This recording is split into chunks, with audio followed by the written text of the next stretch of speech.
In today's video, we're taking it back to the past. We're eating like my childhood self for 24 hours. And let me tell you, I might not survive this. Now this is...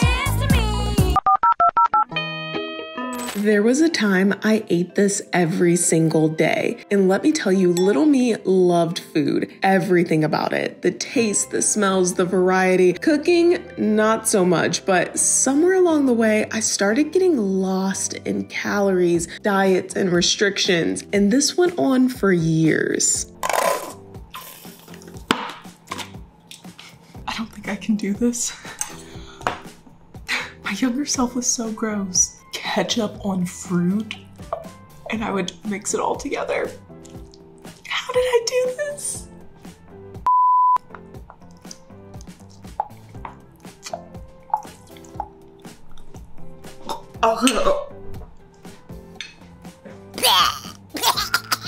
That didn't go so well. Not starting off great. Eggs with cheese and fruit and ketchup on top. Yeah, a lot has changed. Since breakfast went terribly wrong, we're gonna do a breakfast part 2. But first, I need to dig into my childhood and better understand what the heck was I eating. I used to live for back to school shopping. Forever 21, Wet Seal, Aeropostale, Justice, Abercrombie, Victoria's Secret, Pink Uggs. Those were my staples. It was fun, exciting, and all about expressing myself with glitter and pink. Over time, that excitement started to fade. I remember going school shopping with my friends and hating every piece of clothing I tried. Nothing fit right, and while my friends were having the time of their lives, I felt so insecure I didn't even want to step out of the dressing room. Somewhere along the way, maybe because of society or the pressure to impress middle school boys, I became hyper aware of my body, how I looked, how I walked, and of course, how much I ate. If I'm not hitting the angles all year, what are we doing? Do we like this throwback fit? Pink yoga pants, Abercrombie and Fitch, and for some reason I would always wear a little hat. Next up, we have the knockers. I technically ordered Ugg boots that were on sale, but they didn't come in time, so now we are wearing. Just imagine these are Ugg boots, okay? Imagine with me.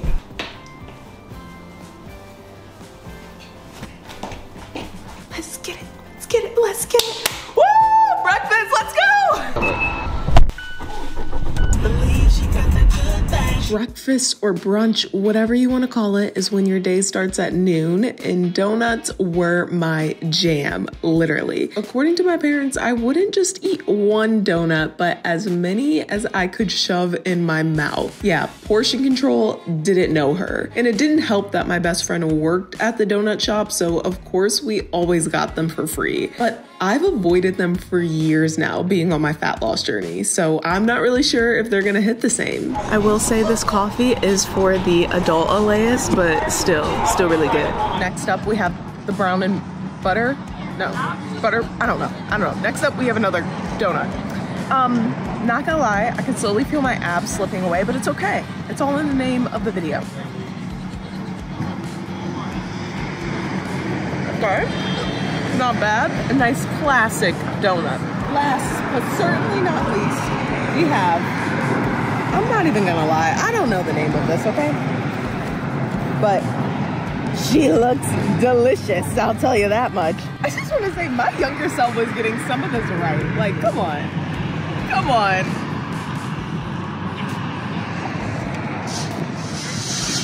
Oh. You know what? I used to always climb through bushes and stuff, so this is fitting. We're outside scrolling. Well, we weren't scrolling, we were eating donuts. And then we just happened to notice this ice cream shop. Hell yeah, my younger self would eat ice cream right after breakfast. Let's do it. Let's go. This day is really hitting me with waves of nostalgia. Back then, ice cream was pure happiness. No guilt, no overthinking, just cookie dough and Oreo happiness. I wasn't worried about how I looked or what others thought. It was just me and the joy of the moment. And honestly, I'm not sure when my relationship with food became so complicated, but it undoubtedly fell apart. Food went from my favorite thing to somehow taking over my life. This place mixes cookie dough with Oreos. Talk about innovation. Innovation at its finest. Picture this, we were both As I grew up, food wasn't the only thing affecting me. I felt like the fat kid, and because I thought I was the fat kid, I acted like the fat kid, and things that used to bring me joy and thrill turned into anxiety. What? This is so 90s. Shopping was one of my love languages, and being back in the store reminded me of when life was simple and I didn't think twice about a job or relationships or paying bills. I didn't even think twice about my body or what I should look like. I wasn't focused on shrinking, fixing, or hiding myself. I just saw me. Back when I was younger, I was so excited to grow up, and now that I'm an adult, I'm so excited to go back and live in the good old days. It's confusing, it's hard, it's complicated, and sometimes it can just feel like too much. Super pals make eating fun. For lunch as a child, I was eating delicacies, okay? We're gonna imagine this is a Saturday, better yet a Sunday. I wasn't just eating anything. I was eating the best of the best. As the French would say, ramen noodle. Nouilles ramen. If you ask any kid what their favorite meal is, you may get different answers. But if you ask a black girl what her favorite meal is, half are gonna say ramen noodles. Ramen noodles. Ramen noodles. So, as a child, my mom really wanted us to drink water. But something about water seemed like the most disgusting thing on earth. So I wouldn't just drink pop, I would drink the very best pop, okay? We got a nice little root beer. I wasn't just drinking root beer, I also had to mix it up. So we would add Fanta.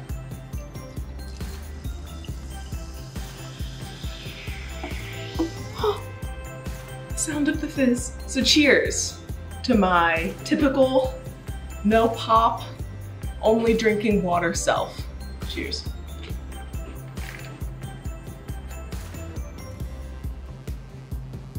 Not bad. I definitely taste the sugar. Soda. Pop. It's called soda. It's called pop. No one calls it pop anymore. Respect the pouch.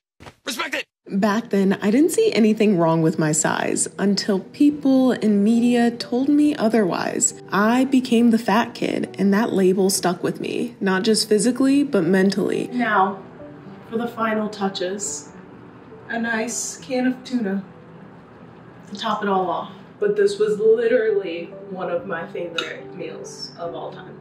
I started to believe that my body defined who I was. Ugly, not good enough, too much. I hated how I couldn't control myself around my favorite foods. I felt guilty for being hungry, ashamed for eating more than my best friend. Once again, I don't know if I was onto something or insane as a child, but then I would take a nice red hot sauce and dump it all over this ramen bowl.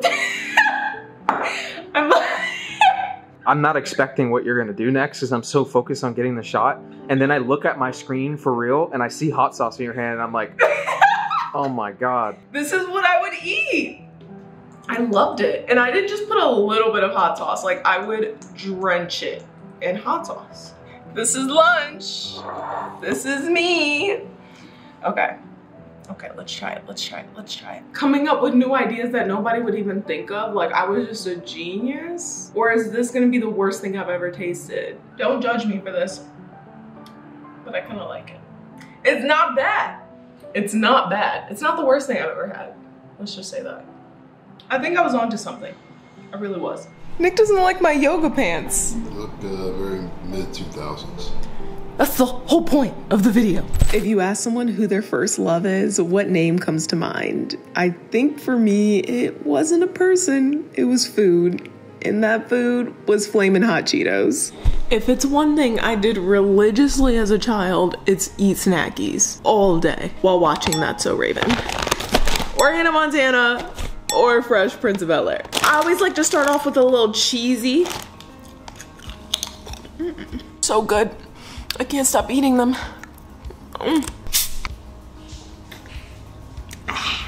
Smells so good.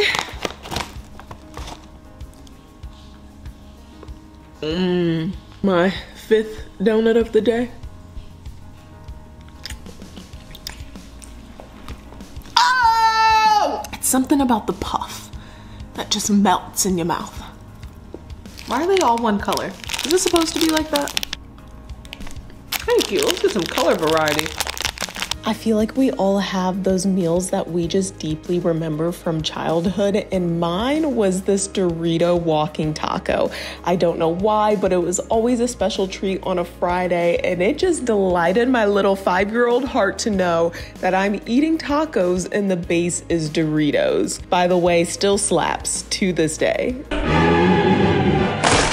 So when I felt fat, I worked out and stopped eating. When I gained weight, I cut all my calories. I'd eat nothing before a really big workout and sometimes almost feel like I was gonna pass out. I was stuck in a cycle of punishing my body through exercise, believing it was the only way to fix it. But everything changed when I stopped working out of self-hatred. Only then did I finally stop hating exercise. And now I understand that moving my body was never meant to be a punishment. It was supposed to be a form of self-care and celebration of what my body can do. Because girl, our bodies can do some amazing things. I am the picture of health. Growing up, when I went through the cycle of cutting calories and not eating, it did exactly what I did to myself in this video. Drained, no energy, and gave me massive headaches all the time. In this day, by the time it was 4 o'clock, I was ready to call it a night. You and I are like sisters. Hallie, we're like twins. And looking back on my younger self, it was never other people making me feel like I didn't belong or that I wasn't good enough. It was my own insecurities. So while these foods taste just like they did in childhood, some delicious, some disgusting, they did exactly what I expected, left me empty. It's funny how the foods we eat have a direct correlation to how we feel. But you know, I'm happy that I learned how to eat foods that I love. Some of those foods being hot Cheetos and ramen noodles, and some being salads, protein smoothies, and kale. Yes, I said kale. And while my younger self didn't have it all together, I'm so grateful for the girl I was. All of the mess and insecurities taught me lessons and perspective, a perspective that I wouldn't have right now to share with you. And because of that girl, I am who I am today. And because of that girl, I met all of you. Gather around the good stuff. We're gonna do extra cheese and pepperoni, and then Parmesan crust, and then we're also gonna do cheesy bread. Yes, that's right. I'm not sure when life got so busy, when relationships became more complicated, and when the foods I used to love suddenly felt like the enemy. Somewhere along the way, the carefree feeling I once had around food slipped away. The thing is, I still want to enjoy food. I want to savor every bite without guilt. But I also want to take care of my body, and taking care of my body doesn't mean trying to control it or punish it. Loving food doesn't mean ignoring what my body needs: nutrients, fiber, protein. It's about balance. We can love food and still be mindful of the ways we show our bodies love in return. The look of happiness. Like when I was in the 3rd grade, I discovered the magic of dipping pizza in ranch. Iconic, right? I loved food in its purest, happiest form back then. No second guessing, no overthinking, and honestly, I want to keep it that way. I want to keep the joy alive while still honoring my health. Both can coexist.